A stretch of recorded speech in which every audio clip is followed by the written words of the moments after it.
ден.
Почитувани гледачи, добро вечер.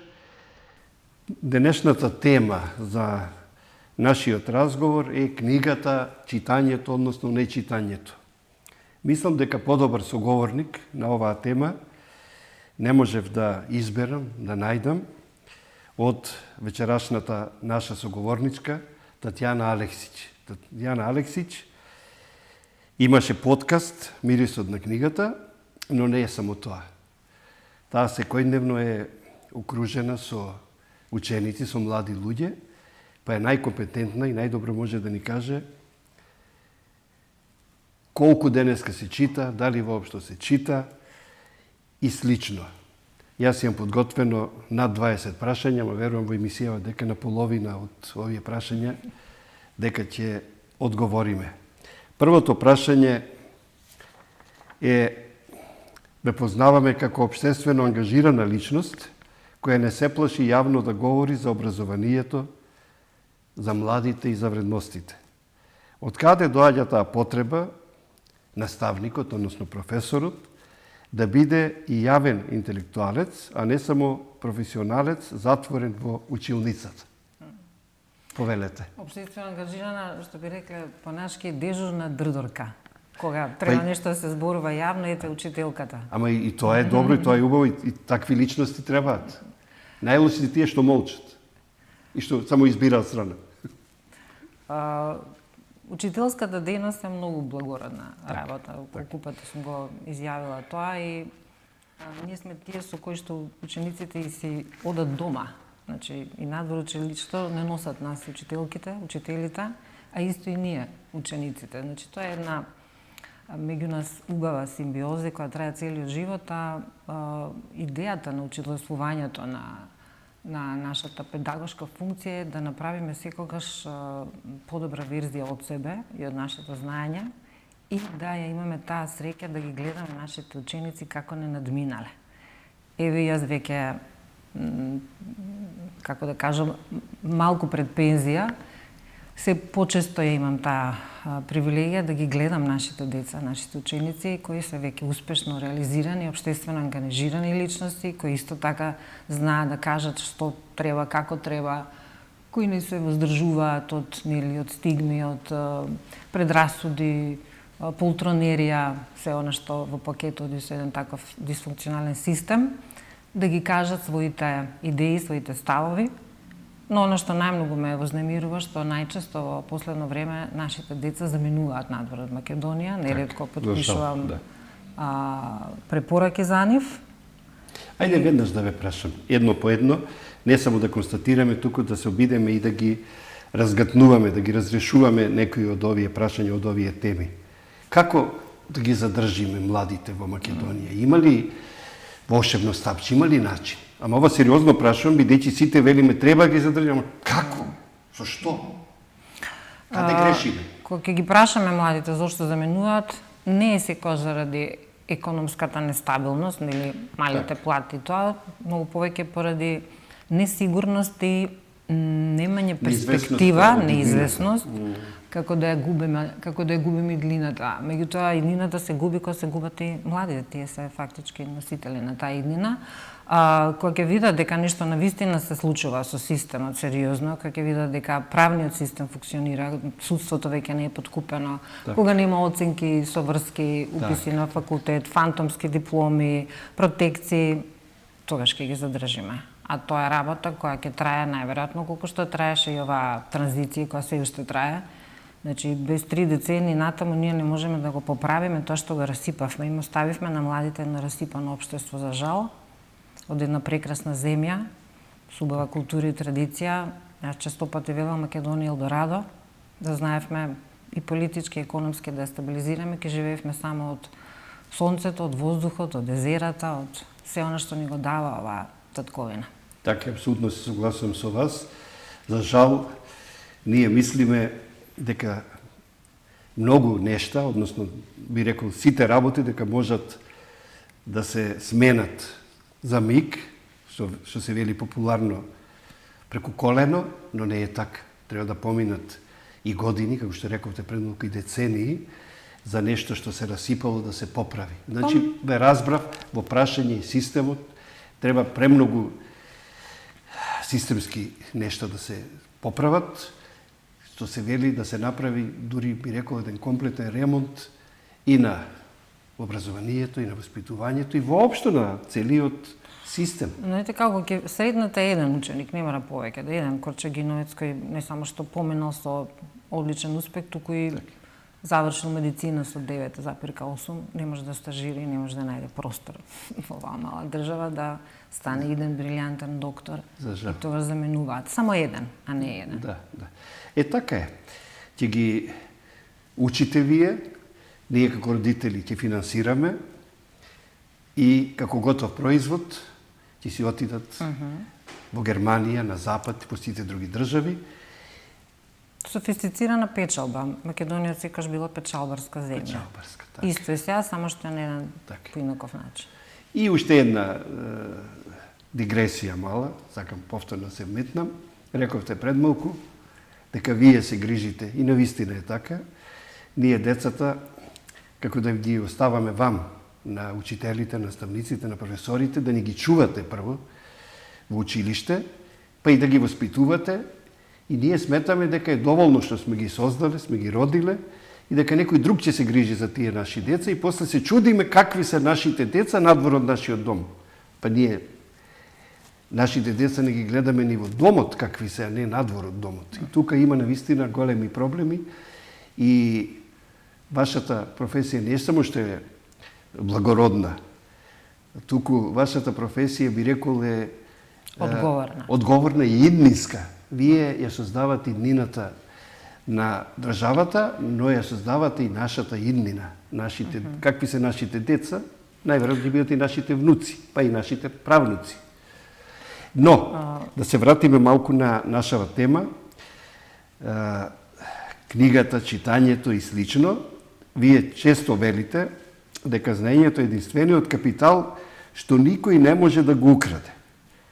Дали денешното општество навистина го вреднува знаењето или живееме во време кога се вреднуваат други, побрзи и полесни, ја би рекол дури инстант патишта до успехот. Има илјада други начини некој да каже јас не ми треба вие да ми попувате, вие да ме учите, јас тоа практично го учам на царина, на терминалите или не знам на кое друго место во државата. Честопати го цитирам отец Николај Владимирович, Охридски жички архиепископ од минатиот век, од 19 век, гениален автор, мислио за доброто и злото, тоа е негова мисла. Ако си богат само со она што крадците може да ти го украдат и молците да ти го изедат, тогаш немаш ништо. Во таа насока велам дека знаењето е капитал кој го носиш след дека како некој драгоцено ковчеже го отвараш таму и она што велиме 7 минути се доволни за да знаете со кого имате работа, со како соговорник. Не е лесно да ги убедиш денешните деца, ова се нели на нова генерација, Z генерација која се што ќе направи веднаш го преточува во материјално, да има потребна вредност. Значи ако прочитам книга треба да имам нека корист од прочитаната книга, да и колку ќе ме кеширате, нели професорке, ако учествуваме во татарските представи кои се хуманитарни. И не може да им замериме на децата, апсолутно нема, ви имаме деца барем до 18 години. Многу е битно и секако семејството, дома каде растели, дали гледале читачка атмосфера, знаете, како ќе детектирате куќа на интелектуалци по книгите, кај што има многу книги, ако не се оние наменски, само за да красат, нели, на метража. Поради дизајнот. Така е, да се книги кои се читаат интерактивни, ја сакам оние стари книги по извиткани, некош по подвлекувани, кои мирисаат. Со пожолтена хартија. Да, и знам често пати кажам дека книгите се единствениот предмет кој имаат мирис на човек, на амбиентот, попримат мирис на пот, на сози, некош на чај, на кафе, на тутун, на допир.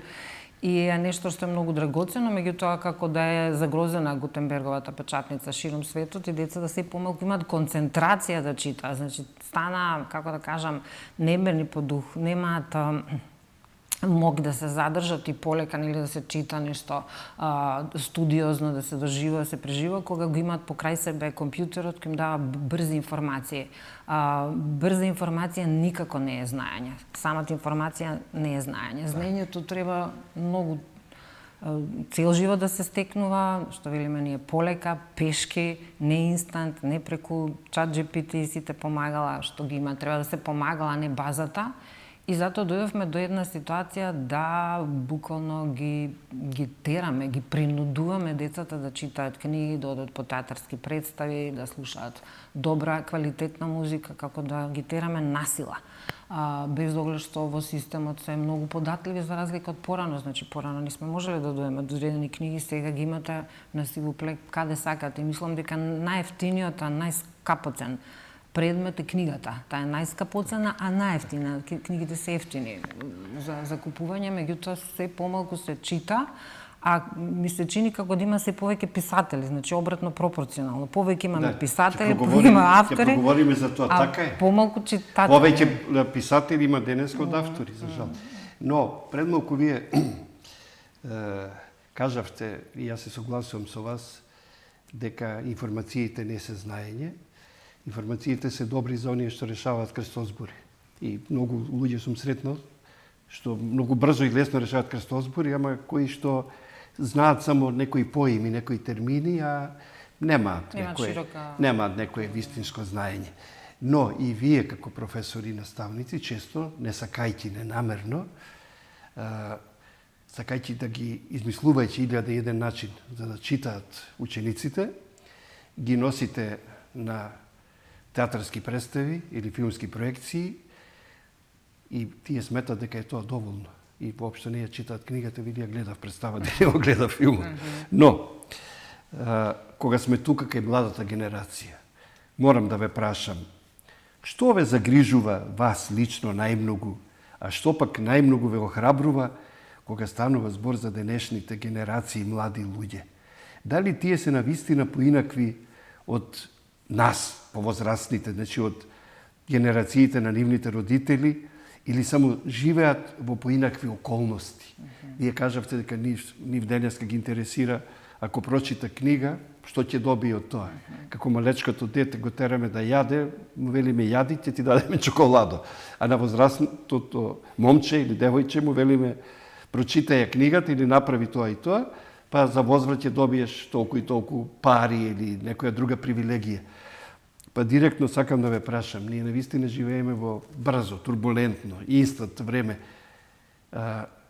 Толку ли се младите генерации поразлични од нивните родители? За толку кусо време ли се променија нештава или само ние имаме повозрастните погрешна представа за младите? Различни си треба да се различни. Значи, како што сме се разликували ние од нашите родители, баби и дедовци и не можеме да им замеруваме. Ние знаеме често пати себично да кажеме дека нашата младост била подобра или условите, младоста сама по себе е убава, така што треба да ги оставиме децата да живеат во нивната младост. Она што е најбитно да ги научиме да си го чуваат здравјето. И тоа е најбитното нешто, да имаме здрави деца, да мислат први на оно што е најважното и најсуштинското, а често пати им велам две сериозни работи, единствени сериозни работи во животот се болест и смртта. Се друго може да се надмени да се постигне, а потоа нели да се научат своето знаење, своите вештини, способности, да знаат некаде во општеството, што велиме малку брутално, да се продадат на пазарот на трудот, затоа што сите ние учиме за да заработиме, за да живееме. Да го применат и знаењето, ама и искуството. Така е. да знаат да компарира, да знаат Така е, применете уметноста, да се кешираш, да знаеш да си го наплатиш своето да се продаат, ама да се продаат поскапо. Така е. Меѓутоа, ете, системот таков каков што е, сите сме свесни со платата, со ниските плати и приходи, можеш да работиш 2-3 работи паралелно за да имаш некоја, како да кажеме, достоинствена плата за храна и евентуално вино, ако ти остане некој хонорар. Во смисла дека нели да залиеш тоа што си ги зел. Така што не им е лесно, значи не можеме да го ставиме товарот врз младите, затоа што ние им го ставивме, ние им да ги искритикуваме, да ги нападнеме, да ги извалкаме. Апсолутно, има деца кои се навистина и радост и задоволство да ги гледат, оно што го кажав на почетокот, како не надминуваат и колку се успешни секаде и тука и надвор од Македонија. Затоа е најбитно да ги научиме да си го чуваат здравието и да ги научиме да учат со радост. Тоа е нешто најбитно за кое што се најбитни... И дека учат за себе си, не учат за друг, пред се учат за себе си. Како што велам јас, светиња се учителките од прво до пето оделение. Прво е базата семејството, првите оние фамозни 7 години кога се формира карактерот на детето, што гледаш дома, нели, кога мислиме дека детето е табула раза и ништо, меѓутоа тоа веќе во мечината утроба купува. Да, ама и тоа е сундјер, пива секој ден. И потоа учителките. Тие се многу битни за да бидат тие стабилни ученици, да научат како да учат со радост, со задоволство, затоа што секој прваче кој иде во школа и да ве чека, знаеме сите да му се купи ранче, тетрадки, книги, учебници, што и да е, со радост оди. Па нешто се случува подоцна кога детето има отпор кон одреден учител, кон одреден наставник, кон наставниот предмет, кон во училиштето и оно што во поново време навистина се случува, тоа е врсничкото насилство.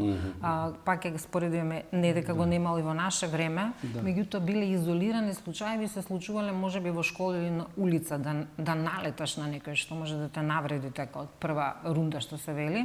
Меѓутоа сега продолжи дома затоа што кога ќе дојдат дома во нивната комфортна зона, тие го отварат повторно компјутерот или телефонот и ете го повторно булингот, како се вели популарно, некој да ги вознемири со обично најмногу се користат навредливи пејоративни зборови на изгледот, се стави акцент врз надворешниот изглед, битно е како изгледаш, а не нешто носиш во себе, а децата се најчувствителни во тој пубертет, во адолесценцијата, така што тоа тие моменти се разликуваат. Значи не можеме да ги заштитиме децата буквално 24 часа, не знаеш на што ќе налета, на кој сайт, што ќе прочита. На социјалните мрежи има толку многу навреди, толку плукање, толку... Се гледаат од нас возрастните колку емисии имате навредливи, што се оние реалити шоу емисии, каде што се навредуваат така. Како спортска активност, како спортска дисциплина навредување во студија. И децата ама и не мора да ти каже лош збор, доволно да ти стави грда сликичка, да ти стави... Па, како вели Достоевски, еден намрутен поглед врз детето ќе му остави трајна травма, а не збор или нешто. Колку ни се сменија времињата и различно. Колку ни значело, како на деца, како на ученици, кога ќе се доближи учителот, наставникот, професорот до нас, и кога ќе не погали, и кога ќе ни покаже некоја нежност и благост. Денеска тоа не смееш да допреш дете, бидејќи одма ќе се мисли дека има некои други скриени намери. Но, навистина тој учителски допир, тој убав збор, тој останал трајно во нас. И колку ни значило кога не пофалиле, кога не издвоиле од другите. Па, има авторитет од минатиот век, нели, и од мое време, па и ваше наставниците, меѓутоа некои од нив беа и авторитативни, што не е добро.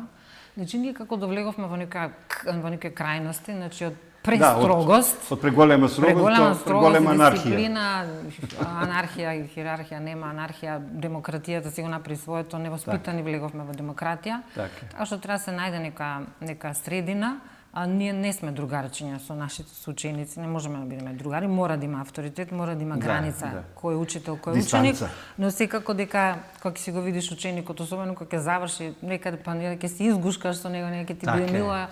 Еве сега скоро видов ученици мои кои не можам да ги препознам, веќе навистина пораснале, па ќе ти седат па ти кажат професор ќе се секавате или не предавате, веќе учителката ги забора затоа што пораснале, веќе станале големи луѓе. Променили во изгледот. Така е. Да се вратиме малку пак на нашата тема. Вашата љубов кон книжевноста, кон театарот, кон музиката и кон филмот е присутна уште од детството. Сакам да ве прашам најдиректно, што ви дадоа уметноста и книгите во животот, а што не може да го даде нито едно формално образование? Човек треба и сам да учи. Да. Па ете, ја растев со книги, обкружена со читатели. Татко ми човек кој до последен здив рецитираше и наизуст ги знаеше песни, тоа е по национална припадност Србин. Тие мои први песни рецитаторски биле на српски. Нормално и дедо ми учеше да интерпретирам. Меѓутоа, од мајчината страна исто се интелектуалци, читачи, еве да го спомнам, Прокопиев, Александар, братучет, Стефка Прокопиева, тетка, која беше професорка по македонски. Мене ми е кум Александар Прокопиев, Сашо. Ете, така што некако... И Стефка. И Стефка, сум растала во таков круг. Не ме бивало за математика, аз сум родена само со десна хемисфера, значи креативна сум, но математика не ми одела, така бев борце, никол, сите петки, тројка математика.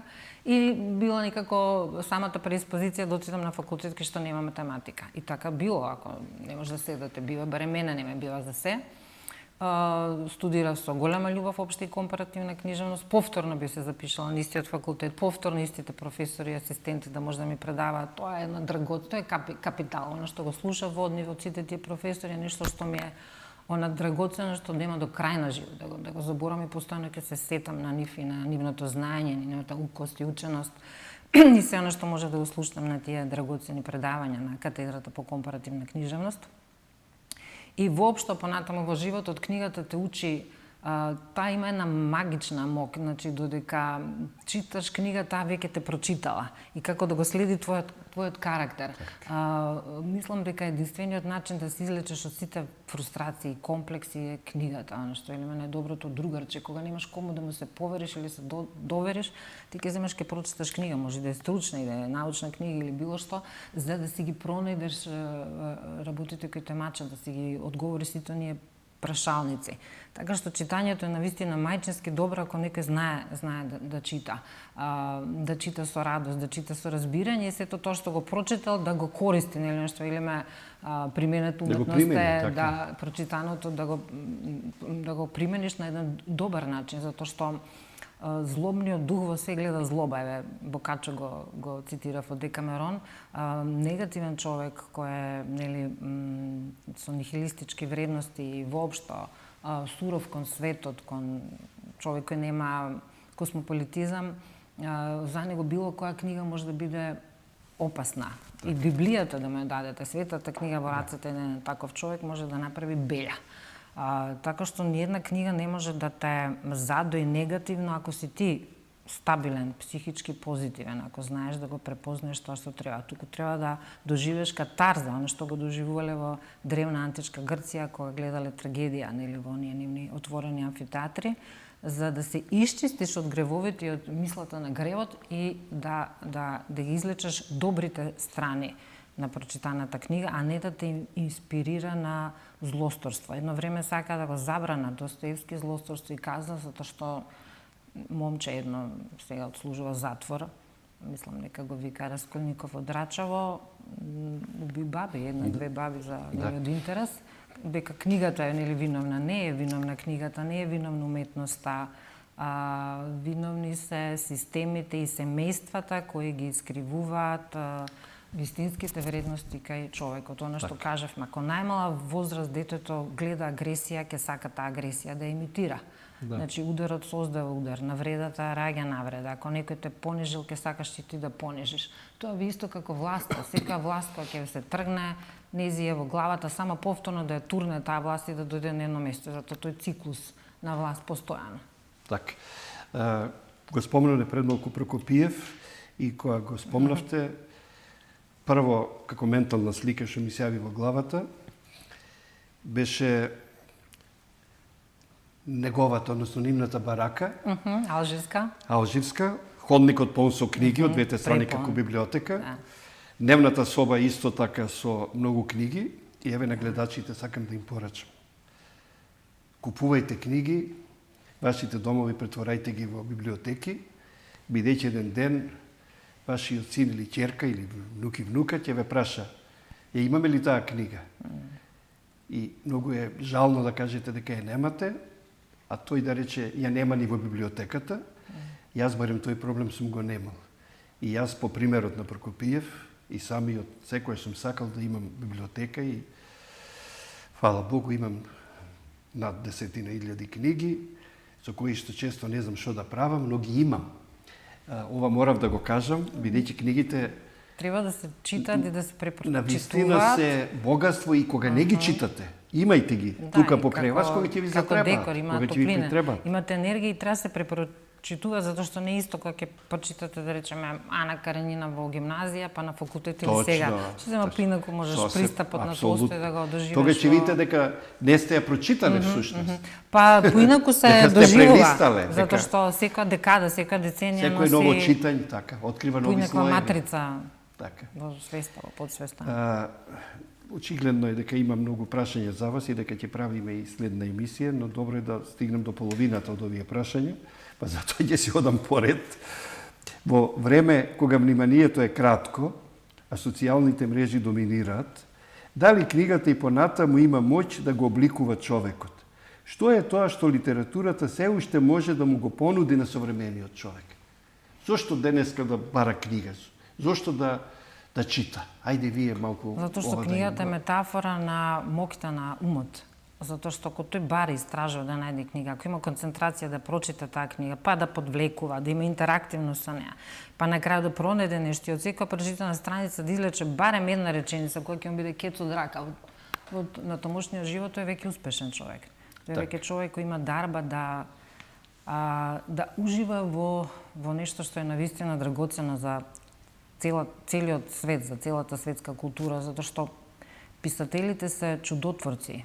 Не само писатели со перо, со моливки, и пророци. И со боја. Ги предвидуваат нештата. Така е. Па еве кога ги читаме сега Џорџ Орвел или еве па и филмовите Матрикс е веќе документарец од денешен аспект. Значи таа визија, тоа визионерство, или кога се чита Данте Алигири, или кога ќе тргнете ретроградно, еве кој е феноменот? Па првата книга во светот, египетска книга на мртвите, која била само попис на мртвите души, се уште постои по библиотеките. Има ли нешто пограндиозно? Затоа што не може да се уништат сите библиотеки одеднаш. Една ќе се запали, друга ќе ја изгори Хитлер, Нерон, ама сепак во нека друга библиотека ќе го задржиме примерот. Като Гилгамеш го работа децата во прва година. Фасцинантно нешто. Нешто што се пишувало на 12 глинени плочи, ние сега го читаме. Па нели е тоа мокино, кога ни сите векови се ќе се уништи. Значи, се оно што е во простор може да се уништи, книгите не може затоа што ги има како примероци повеќе ако не доживиме апокалипса. И оно што јас стравам, да е Боже да не сум права, дека електронската и дека компјутеризацијата некако може да ги истисне книгите како нели визуелен 3D предмет, па да се чита на ова што мене воопшто не ми е сатисфакција, затоа што први оно што го кажав најбитно е здравјето. Многу е поздраво да земеш книга во раце и излезеш, не знам сега како што е топло под некое дрво, па некој мушички читаш, нели, по некоја сенка, не на сонце, нели, или да читаш во нека друга позиција, не само вкочанец со телефонот во рака или ова, кога еве деца се повеќе имаат абнормалности со рбетот, со рбетниот столб, обезност, значи суфицит на килограми, затоа што седат, ја нема таа моторика, не развиваат просторна интелигенција, се седува на седење, на пишување на тастатури. Истото и ние го правиме сега со електронските дневници, истото се случува со докторите кои завршувале такви факултети на тешка работа, тој седи мора да пишува нели упат на ова, не може да те погледне во очима, не да те прегледа. Така што некако не умрежи ова електронската мрежа и книгите се тука навистина загрозена форма, затоа што гледате деца, јас ги гледам учениците, се повеќе се наклонети на ChatGPT таму на брзина да видат кратка содржина. Дури новата наставна програма оди кон тоа скратена форма, истражување на друго. Нема поголемо истражување кога прочиташ книгата од А до Ш и дадеш свој белеги печат. Знаете колку убаво 35 ученици, сите 35 различно да толкуваат по нешто што е исто. А не сите исто да препишале од интернет. Да, или кога ги читаме, нели, есеите брилјантни, нема ни печатни грешки, ништо да знаеш дека те ChatGPT. Па не може вештачка устна интерпретација, освен ако нешто не направат, чипират, нели, па да зборува некој од тебе. Инаку уште можеме да ги провериме устно. Она што го кажав, 7 минути ти е доволно, видиш со кого си имаш работа. Може да ти даде брилјантен есеј, меѓутоа устно. Убав е есејот, мајде кажи го усмено, не знае. Па, значи се гледа кој чита, кој се труди. Пишувањето е дарба, некош не се случува некаде знае подобро да напише отколку што ќе интерпретира, има и обратно, пишува брилјантно, не може усно. Значи треба да се внимава, да се следат. Јас лично сум скептик и не верувам дека нашите сограѓани сега кои ќе се пакуваат и кои ќе одат во Грција или на други некои дестинации, дека во патната торба или куферот ќе стават и книга. Побрзо мислам дека ставаат домати, пиперки, краставици и слично, но ние веќе во Грција поевтино бошето и зеленчук колку кајна. Значи има место и за книги. Да, веќе не мора да носиме тука патлижани, поевтини се во Грција. Јас порано многу се нервирав, викам во нашиве автобуси никој не отвора книга. На плажите исто македонците не отвораат книги. Но сега за на плажа им се лутам, за во автобус не им се лутам, бидејќи навистина се големи гужви, нема услови за да читам. А трамвај немаме се уште за жал. Немаме трамвај, не се уште наречен желба, жива желба.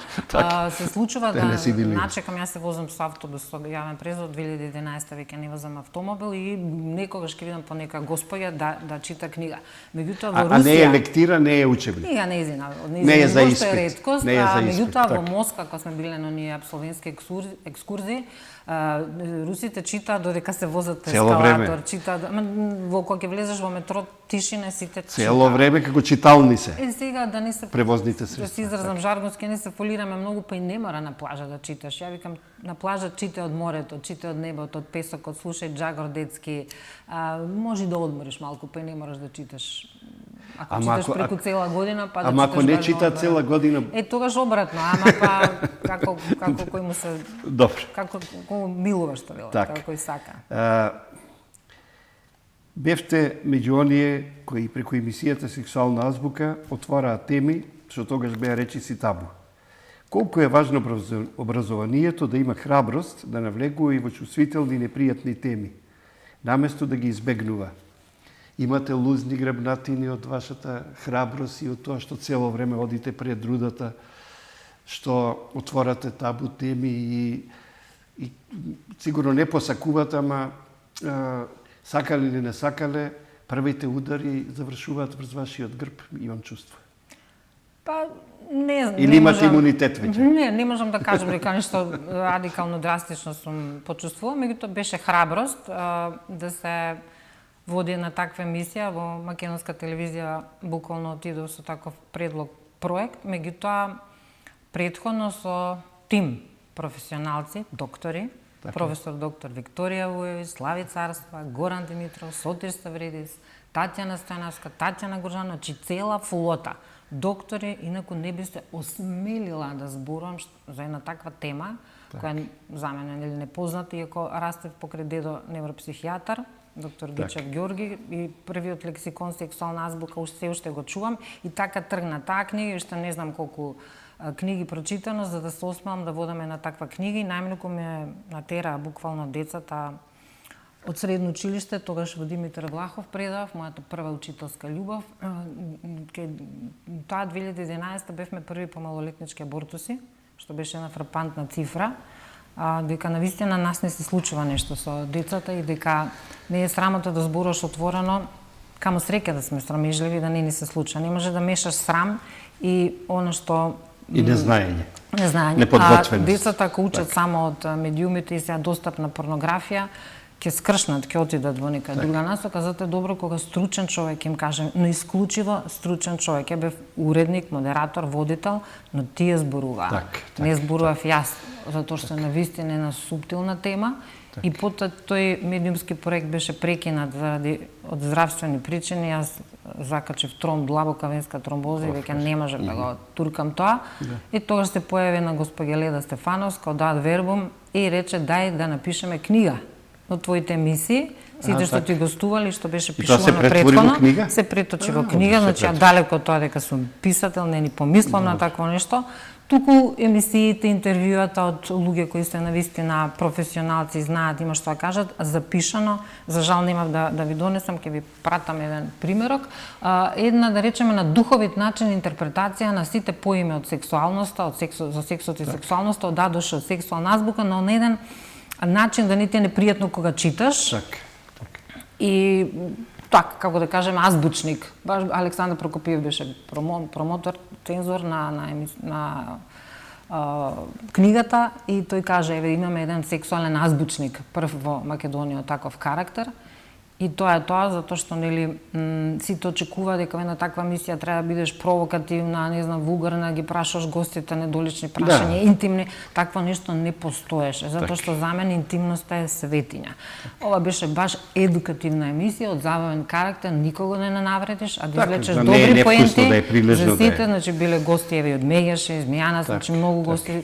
И за жал починатиот Емил Гриновски доктор со својата помлада супруга, тие ми беа во првата емисија, тоа ми се драгоцени емисии, гости, затоа што секоја емисија си можел да извлечеш она што треба за општо добро на сите. Значи не емисија за сквернавање на сексот, туку напротив да им се објасни на децата дека сексот не е спорт, не е акробација, не е за една вечер, за една ног, дека е нешто многу важно, дека не треба да брзаат, дека треба да се влюбат, да бидат сигурни во партнерот, па тогаш да...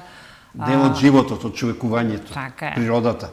Да ве прашам, ќе си дозволам да ве прашам најдиректно, има ли други табуа, има ли други теми кои што не се кај нас, како сексот, има ли други теми кои што вие секојдневно ги гледате, можеби ги слушате со помладите и не само со помладите? Знаете како, веќе... Што е најголемо табу сега? Нема веќе, ми се чини дека и што би рекол Фројд, и тотем и табу веќе не постоја. Ништо не е табу, се може да се зборува. Демократијата направи да може се да зборува. Меѓутоа се уште има предрасуди и борбата со предрасуди е борба со диносауруси, стереотипи. Еве колку пати сме збореле за тие вербални сексизми, се уште нели владе ќе една жена разведена е распуштеница, еден таков погрден збор распуштена, маж разведен не е распуштеник, значи има се уште еве сега беше ова парада на гордоста.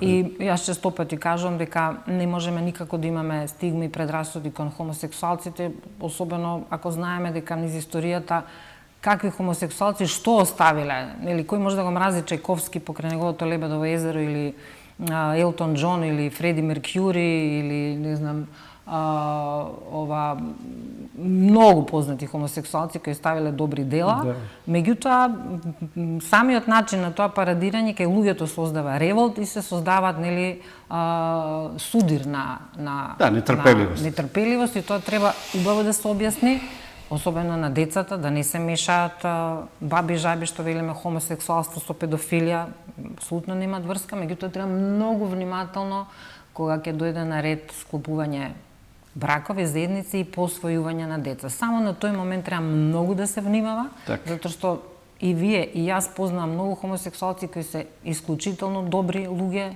би биле одлични родители, и изворедни творци. И творци се, дали во филмот, и не можеме сите ги ставиме во искош. Музиката. Детето кој ќе биде пратено во школа ќе страда, затоа што се уште немаме добро воспитана генерација ги прифати различните од себе, да не ги маргинализира, да не ги отфрли, да нема физички пресметки меѓу нив. Тоа е нешто што навистина уште треба да се работи кај нас, да се зборува, ете затоа се книгите кои ќе му замери на Оскар Вајлд после сите негови книги, кога изјавил на швајцарска граница, имате ли нешто да пријавите, рекол не, освен себе и својата хомосексуалност, значи се пошегол на своја сметка. Така што има доста предрасуди за многу работи, меѓутоа затоа треба да се чита. Затоа литературата многу битна да се прочита. Ќе ве прашам сега и за тоа.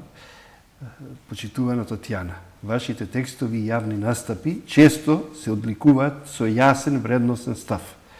Дали денес е потешко да се биде искрен и принципиелен, особено во јавниот простор, каде што секое мислење веднаш предизвикува поделби и реакции?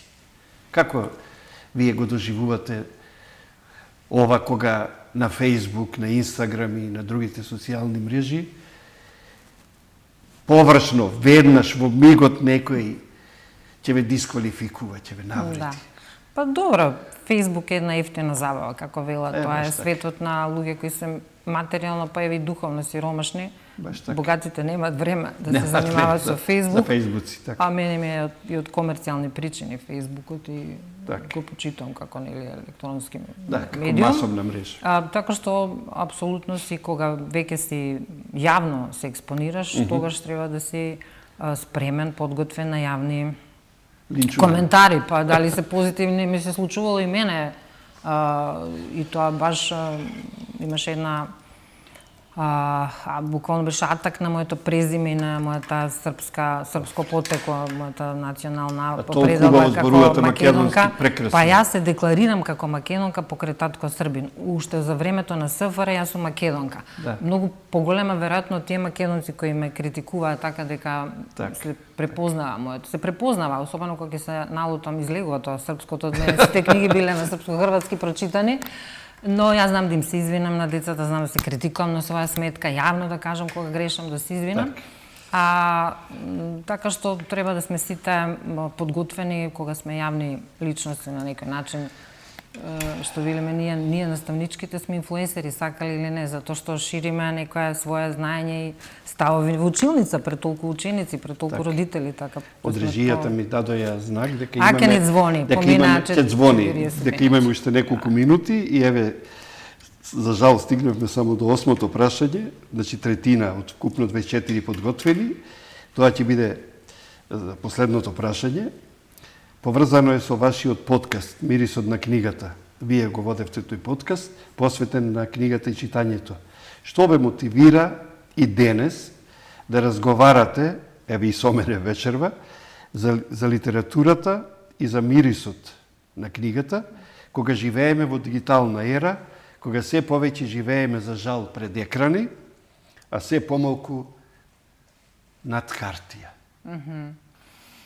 Еколошки оправдано, нели? Да. Да не го уништуваме шумите. Да не уништуваме шумите. Мирисот на книгата беше исто така идеја на Леда Стефановска, нејзин проект, нејзина финансија. Меѓутоа бргу згасна затоа што не сме покровители. Никој не сака да спонзорира, да помогне емисија каде што нема скандали, нема она што сега има гледаност, зборуваме за книги, нема провокации. Треба да се зборува за грди нешта, за скандали и тоа. Па нема гледаност. Еве дури сексуална азбука некој вика што досадно сега слушаме нешто. Сите сака некој валкани алишта, нешто се извлече од спалната соба или да го наутиш со говорникот, да го извлечеш од контекст, што е за мене една голема неваспитаност, затоа што кога ќе поканиш некого, исто како си го поканил дома и недолично.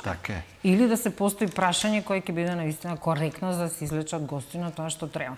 Така што Мирисот на книга остана така, ни поминаа 33 драгоцени гости, писатели, автори од многу книжевни жанрови, па и научни книги и за некои други времења кога ќе се најде некој што ќе ни помогне како помагател, затоа што не може ништо да се реализира ако се нема, она што би рекли учениците, професорке, има ли некој кеш од овие наши хуманитарни представи? Така е. Еве, да си ветиме дека повторно ќе разговараме и повторно ќе направиме не една, туку две емисии, зашто ако по островно прашање само одговараме, овде имаме уште 16 неодговорени прашања. Да ве замолам на крајот од емисијата со еден од овие фломастери, со една од овие бои, ајде нека биде црвената, велат дека таа била женска боја. Овде да ни напишете една порака во ова наша книга на учесници. Ова е еден мал споменар, една порака, кратка, една мисла, едно гесло, нешто што ќе остане така меѓу кориците, планираме да подготвиме на изложба на овие мисли, така не ве мачам џабе да пишувате. Па еве, читањето е мајчински добро. Извичник. Ова ме замисливте.